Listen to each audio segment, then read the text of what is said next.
Some people have distortions about heaven, what it's like. They're not quite sure. What does it mean to be in a place forever, like you said? It's common for Christians not to look forward to heaven, or even to dread it, he says. I can do something. And there's only one explanation for how those viewpoints have gripped so many of God's children. It's demonic deception. Jesus said of the devil, he says, when Satan tells lies, he speaks his own language. It's the language of being a liar. For he is a liar and father of lies. Some of Satan's favorite lies are about heaven. Revelation 13:6 says that the satanic beast opened up his mouth and blasphemed God and slandered God's name and God's dwelling place of heaven and those who live there. So Satan, through that guy at that time in the future, but still does even now, he slanders through things. He slanders who God is. He slanders God's people and God's place, heaven. So when Satan was evicted from heaven, Isaiah 14 says that, Satan is bitter not only toward God and towards us, but the place that's no longer his. He can't live there anymore. And Randy Alcorn says that Satan probably is just driven crazy thinking that we're going to get into heaven, the place that he used to live, and he won't be there anymore. So he's just so hateful. So demons will attack and get us to stop thinking about heaven the right way. And they'll also get us to think about heaven as maybe it's just this really weird place that we're going to be stuck in. What are we going to do? So Jesus says we should store up ourselves treasures for heaven.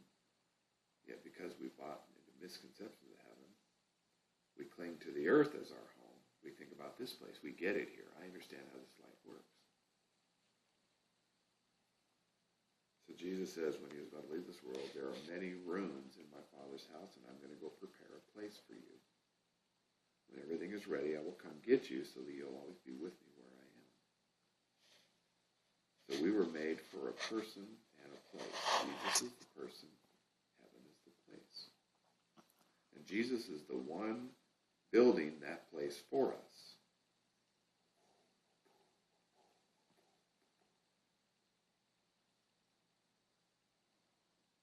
A good carpenter envisions what he wants to build, and he plans and designs. Then he does his work carefully and skillfully, and he takes pride in the work he's done. And Jesus is not just any carpenter. We already know he's the creator of the world.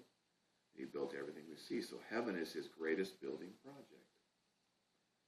For Christians, heaven is our home. Paul said as long as we are at home in the body and we are away from the Lord here. But we prefer to be away from this body and be at home with the Lord. So our home is up there.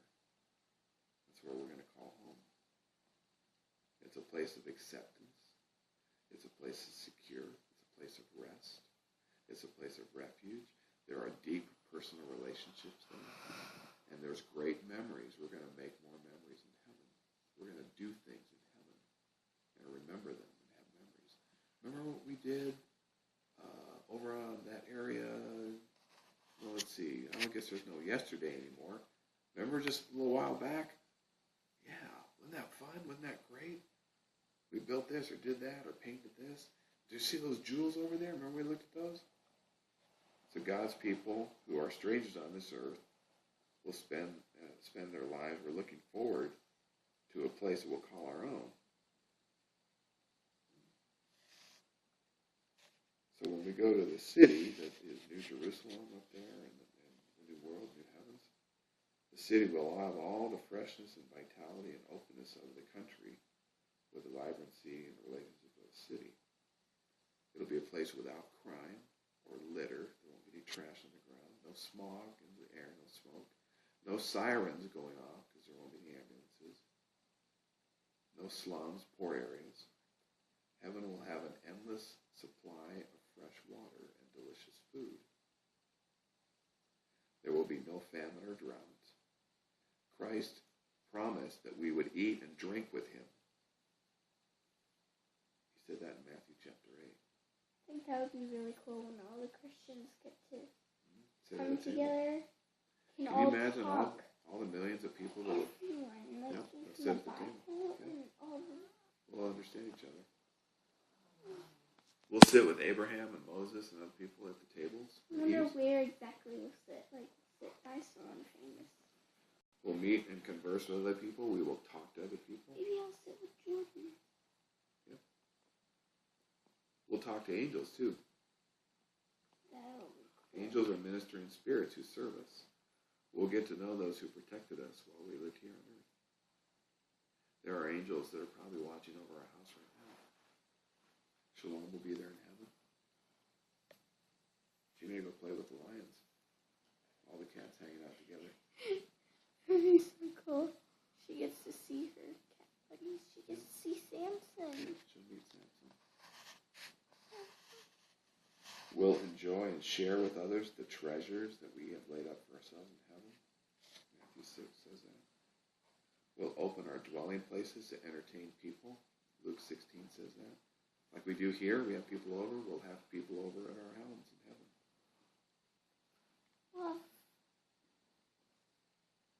will we each have our own home? Mm-hmm. Jesus said, I'm going to prepare each of you a home, a mansion for your own dwelling. So not like families, but like individual?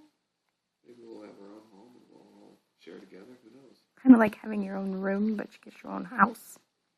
We can have each other over, and Well, you won't stay at your own